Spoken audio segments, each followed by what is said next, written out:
Counselling ಅಲ್ಲಿ cut off ಜಾಸ್ತಿ ಆಗುವಂತ ಚಾನ್ಸಸ್ ಇದೆ. ಏನಕ್ಕೆ ಎಲ್ಲಾನು ಕೂಡ ವಿತ್ ಪ್ರೂಫ್ ಸಮೇತ ತಿಳಿಸ್ಕೊಡ್ತೀನಿ. ಈ ವರ್ಷ ನೀವೇನಾದ್ರೂ CET ಕೌನ್ಸಿಲಿಂಗ್ ನ ಅಟೆಂಡ್ ಮಾಡಬೇಕು ಅಂತ ಅನ್ಕೊಂಡಿದ್ರೆ ನಿಮ್ಗೆ ಎಲ್ಲರಿಗೂ ಕೂಡ ಈ ಒಂದು ವಿಡಿಯೋ ಇಂಪಾರ್ಟೆಂಟ್ ಆಗಿರುತ್ತೆ. ಪ್ರತಿಯೊಬ್ಬರು ಕೂಡ ವಿಡಿಯೋನ ಗಮನ ಇಟ್ಟುಕೊಂಡವರೆಗೂ ಕೂಡ ನೋಡ್ತಾ ಹೋಗಿ. ಅದಕ್ಕಿಂತ ಮುಂಚೆ ಯಾರು ಚಾನಲ್ ಸಬ್ಸ್ಕ್ರೈಬ್ ಮಾಡ್ಕೊಂಡ್ರಲ್ಲ ಪ್ರತಿಯೊಬ್ಬರು ಕೂಡ ಸಬ್ಸ್ಕ್ರೈಬ್ ಮಾಡ್ಕೊಳ್ಳಿ. ಹಾಗೆ ಪ್ರತಿಯೊಬ್ಬರು ಕೂಡ ವಿಡಿಯೋಗೆ ಒಂದು ಲೈಕ್ ಕೊಡಿ.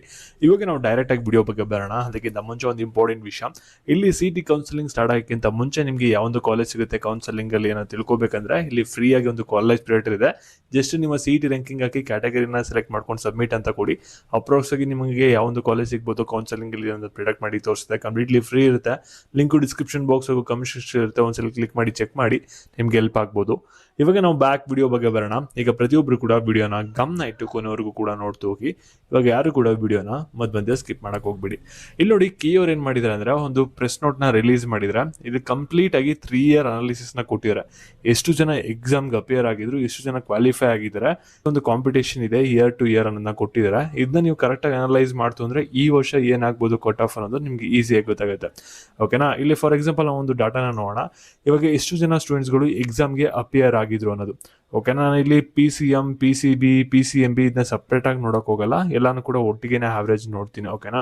ಇಲ್ಲಿ 2024 ಅಲ್ಲಿ 3,10,000 ಜನ ಎಕ್ಸಾಮ್ ಬರ್ದಿದ್ರು. ಆದ್ರೆ 2025 ಅಲ್ಲಿ 3,11,000 ಬರ್ದಿದ್ರೆ. 2026 ಅಲ್ಲಿ 3,09,000 ಜನ ಸ್ಟೂಡೆಂಟ್ಸ್ಗಳು ಎಕ್ಸಾಮ್ ಬರ್ದಿದ್ದಾರೆ. ಅಂದ್ರೆ ಲಾಸ್ಟ್ ಇಯರ್ಗೆ ಕಂಪೇರ್ ಮಾಡ್ಕೊಂಡ್ರೆ ಈ ವರ್ಷ ಏನಾಗಿದೆ ಅಂದ್ರೆ ಎಕ್ಸಾಮ್ ಬರ್ದಿರೋರ ಸಂಖ್ಯೆ 2,000 ಕಮ್ಮಿ ಇದೆ. ಓಕೆನಾ. ಅಪ್ರಾಕ್ಸ್ ಆಗಿ ಅದೇ ರೇಂಜ್ ಅಲ್ಲಿ ಇದೆ. ಎಕ್ಸಾಮ್ ಅಪಿಯರ್ ಅಲ್ಲಿ ಏನು ಕೂಡ ಚೇಂಜಸ್ ಆಗಿಲ್ಲ. ಆದ್ರೆ ಇಲ್ಲಿ ಚೇಂಜಸ್ ಆಗಿದೆ ಕ್ವಾಲಿಫೈಯಿಂಗ್ ಆಫ್ ಸ್ಟೂಡೆಂಟ್ಸ್ ಅಲ್ಲಿ ಪ್ರತಿಯೊಂದು ಕೋರ್ಸಸ್ ಕೂಡ. ಇವಾಗ ಪ್ರತಿಯೊಬ್ರು ಕೂಡ ವಿಡಿಯೋನ ಗಮನ ಇಟ್ಟುಕೊಂಡವರು ಕೂಡ ನೋಡಿ, ಯಾರು ಕೂಡ ವಿಡಿಯೋನ ಮಧ್ಯೆ ಸ್ಕಿಪ್ ಮಾಡಕ್ ಹೋಗ್ಬಿಡಿ. ಇಲ್ಲಿ 2024 ಅಲ್ಲಿ 3,10,000 ಜನ ಸ್ಟೂಡೆಂಟ್ಸ್ಗಳು ಎಕ್ಸಾಮ್ನ ಬರ್ತಿದ್ರು. ಅದರಲ್ಲಿ BNYS ಕೌನ್ಸಿಲಿಂಗ್ ಅಟೆಂಡ್ ಮಾಡಕ್ಕೆ 2,19,000 ಜನ ಸ್ಟೂಡೆಂಟ್ಸ್ಗಳು ಕ್ವಾಲಿಫೈ ಆಗಿದ್ರು. ಓಕೆನಾ. 2025 ಅಲ್ಲಿ 1,98,000 ಸ್ಟೂಡೆಂಟ್ಸ್ಗಳು ಕ್ವಾಲಿಫೈ ಆಗಿದ್ರು.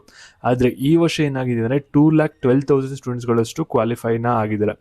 ಓಕೆನಾ. ನೆಕ್ಸ್ಟ್ ಇಂಜಿನಿಯರಿಂಗ್ ಬಗ್ಗೆ ಬರೋದಾದ್ರೆ ಇಲ್ಲಿ ನೋಡಿ 2,74,000 ಅಷ್ಟು ಸ್ಟೂಡೆಂಟ್ಸ್ಗಳು ಕ್ವಾಲಿಫೈ ಆಗಿದ್ದಾರೆ ಇಂಜಿನಿಯರಿಂಗ್ ಕೌನ್ಸಿಲಿಂಗ್ನ ಒಂದು ಅಟೆಂಡ್ ಮಾಡೋಕ್ಕೆ 2024 ಅಲ್ಲಿ.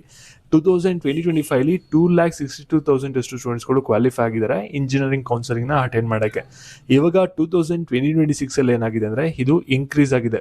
ಇಲ್ಲಿ 2,82,000 ಅಷ್ಟು ಸ್ಟೂಡೆಂಟ್ಸ್ಗಳು ಕ್ವಾಲಿಫೈ ಆಗಿದ್ದಾರೆ ಇವಾಗ ಇಂಜಿನಿಯರಿಂಗ್ ಕೌನ್ಸಿಲಿಂಗ್ನ ಅಟೆಂಡ್ ಮಾಡೋಕ್ಕೆ. ಅಂದರೆ ಅಪ್ರಾಕ್ಸಿಮೇಟ್ಲಿ ಏನಾಗಿದೆ ಅಂದರೆ 20,000 ಜನ ಜಾಸ್ತಿ ಆಗಿದ್ದಾರೆ. ಇದಕ್ಕೆ ಕಾರಣ ಏನಂದ್ರೆ ಎಜುಕೇಶನ್ ಮಿನಿಸ್ಟರ್ ಅಂತ ಹೇಳ್ಬೋದು. ಏನಕ್ಕೆ ಅಂದ್ರೆ ಈ ವರ್ಷ ಸೆಕೆಂಡ್ PUCದು ಪಾಸಿಂಗ್ ಪರ್ಸೆಂಟೇಜ್ನ ಕಮ್ಮಿ ಮಾಡಿದ್ರು. ಅದಕ್ಕೋಸ್ಕರ ರೆಕಾರ್ಡ್ ಬ್ರೇಕಿಂಗ್ ಅಲ್ಲಿ ಈ ವರ್ಷ ಜಾಸ್ತಿ ಜನ ಎಕ್ಸಾಮ್ನ ಪಾಸ್ ಆಗಿದ್ದಾರೆ. ಅದರಿಂದ ಏನಾಗಿದೆ ಅಂದ್ರೆ ಜಾಸ್ತಿ ಜನರದು ಇಲ್ಲಿ ರ್ಯಾಂಕಿಂಗ್ ಅನೌನ್ಸ್ಮೆಂಟ್ ಆಗಿದೆ. ನಾವು ನೆಕ್ಸ್ಟ್ ಒಂದು BSc ಅಗ್ರಿ ಬಗ್ಗೆ ಬರೋದಾದ್ರೆ ಇಲ್ಲಿ 2024 ಅಲ್ಲಿ 2,15,000 ಜನ ಕ್ವಾಲಿಫೈ ಆಗಿದ್ರು. ಆದ್ರೆ 2025 ಅಲ್ಲಿ ಈ ಒಂದು ಸಂಖ್ಯೆ ಕಮ್ಮಿ ಆಯಿತು, 1,95,000 ಆಯಿತು.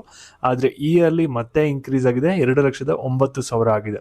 ಓಕೆನಾ. ವೆಟರ್ನರಿ ಸೈನ್ಸ್ ಬಗ್ಗೆ ಬರೋದಾದ್ರೆ ಇಲ್ಲಿ 2,19,000 ಅಷ್ಟು ಸ್ಟೂಡೆಂಟ್ಸ್ಗಳು ಕ್ವಾಲಿಫೈ ಆಗಿದ್ದಾರೆ ಅಟೆಂಡ್ ಮಾಡೋಕ್ಕೆ ಕೌನ್ಸಿಲಿಂಗ್ನ. ನಂತರ ಇಲ್ಲಿ 2025 ಅಲ್ಲಿ 1,99,000 ಆಯಿತು. 2026 ಅಲ್ಲಿ ಇದು ಮತ್ತೆ ಇನ್ಕ್ರೀಸ್ ಆಗಿದೆ 2,12,000. ನೀವು ಪ್ರತಿಯೊಂದು ಕೋರ್ಸಸ್ಗೂ ಕೂಡ ನೋಡ್ತಾ ಇರಾ 2026 ಅಲ್ಲಿ ಜಾಸ್ತಿ ಜನ ಸ್ಟೂಡೆಂಟ್ಸ್ಗಳು ಕ್ವಾಲಿಫೈ ಆಗಿದ್ದಾರೆ ಪ್ರತಿಯೊಂದು ಕೋರ್ಸಸ್ಗಳಿಗೂ ಕೂಡ. ಈ ಒಂದು ಕಾಮನ್ ಆಗಿ ನಾವು ಅಬ್ಸರ್ವ್ ಮಾಡ್ತಾ ಇರೋದೇನೆಂದ್ರೆ ಎಷ್ಟೊಂದು ಕೋರ್ಸಸ್ಗಳಲ್ಲಿ ಕ್ವಾಲಿಫೈಯಿಂಗ್ ಆಫ್ ನಂಬರ್ ಆಫ್ ಸ್ಟೂಡೆಂಟ್ಸ್ಗಳು ಜಾಸ್ತಿ ಆಗಿದ್ದಾರೆ. ಓಕೆನಾ. ಅದರಿಂದ ಏನಾಗ್ಬೋದು ಅಂದ್ರೆ ಈ ವರ್ಷ ಲಾಸ್ಟ್ ಇಯರ್ ಏನಿತ್ತಲ್ಲ ಕಟ್ ಆಫ್ಗಳು ಪ್ರತಿಯೊಂದು ಕೋರ್ಸಲ್ಲಿ ಅದಕ್ಕಿಂತ ಒಂದು 5 to 10% ಜಾಸ್ತಿ ಆಗುವಂಥ ಚಾನ್ಸಸ್ ಇರುತ್ತೆ. 1-2-3 ಕೋರ್ಸಲ್ಲಿ ಲಾಸ್ಟ್ ಇಯರ್ ಏನಿತ್ತಲ್ಲ ಕಟ್ ಆಫ್ ಅದೇ ರೇಂಜಿಗೆ ಬರ್ಬೋದು. ಓಕೆನಾ. ಅದ್ರ ಪ್ರಕಾರ ನೀವು ಒಂದು ಈ ವರ್ಷ ಕೌನ್ಸಿಲಿಂಗ್ಗೆ ಪ್ರಿಪೇರ್ ಆಗಬೇಕು. ಮತ್ತೆ ಈ ಒಂದು PDF ಅಲ್ಲಿ ಡಿಸ್ಟ್ರಿಕ್ಟ್ ವೈಸ್ ಅನಲೈಸ್ ಕೂಡ ಕೊಟ್ಟಿದ್ದಾರೆ. ಅಷ್ಟೊಂದು ಇದು ನಮ್ಗೆ ಹೆಲ್ಪ್ ಆಗಲ್ಲ. ನಿಮ್ಮ ಡಿಸ್ಟ್ರಿಕ್ಟಲ್ಲಿ ಎಷ್ಟು ಕಾಂಪಿಟೇಷನ್ ಚೆಕ್ ಮಾಡ್ಕೊಳ್ಳೋಕೆ ಇದನ್ನ ನೀವು ಯೂಸ್ ಮಾಡ್ಕೋಬಹುದು. ಓಕೆನಾ. ಅದೇ ರೀತಿ ನಿಮ್ಮ ಕನ್ನಡ ಮೀಡಿಯಂ ರೂರಲ್ ಅಲ್ಲಿ ಎಷ್ಟು ಜನ ಟಾಪರ್ಸ್ ಬಂದಿದ್ದಾರೆ ಅದನ್ನು ಕೂಡ ಈ ಒಂದು PDF ಅಲ್ಲಿ ಕೊಟ್ಟಿದ್ದಾರೆ. ಓಕೆನಾ. ಈ ಒಂದು ಅನಾಲಿಸಿಸ್ ಪ್ರಕಾರ ಏನಾಗುತ್ತೆ ಅಂದ್ರೆ ಈ ವರ್ಷ ಸ್ಲೈಟ್ಲಿ ಲಾಸ್ಟ್ ಇಯರ್ಗಿಂತ ಒಂದು ಸ್ವಲ್ಪ ಕಟ್ ಆಫ್ ಇನ್ಕ್ರೀಸ್ ಆಗುವಂತ ಚಾನ್ಸಸ್ ಇರುತ್ತೆ ಇಂಜಿನಿಯರಿಂಗ್ ಅಲ್ಲಿ ಎಸ್ಪೆಷಲಿ. ಅದಕ್ಕೋಸ್ಕರ ನೀವು ಕೇರ್ಫುಲ್ ಆಗಿ ಕೌನ್ಸಿಲಿಂಗ್ ನ ಅಟೆಂಡ್ ಮಾಡಬೇಕಾಗುತ್ತೆ. ಓಕೆನಾ. ಈ ಒಂದು ವಿಡಿಯೋ ನಿಮ್ಮ ಫ್ರೆಂಡ್ಸ್ಗಳಿಗೆ ಯಾರ್ಯಾರಿಗೆ ಸಹಾಯ ಆಗುತ್ತೆ ಅವ್ರಿಗೆಲ್ಲರಿಗೂ ಕೂಡ ಶೇರ್ ಮಾಡಿ. ನೆಕ್ಸ್ಟ್ ಇದೇ ರೀತಿ ಅಪ್ಡೇಟ್ಸ್ಗಾಗಿ ಪ್ರತಿಯೊಬ್ಬರು ಕೂಡ ಚಾನಲ್ ಸಬ್ಸ್ಕ್ರೈಬ್ ಮಾಡ್ಕೊಳ್ಳಿ.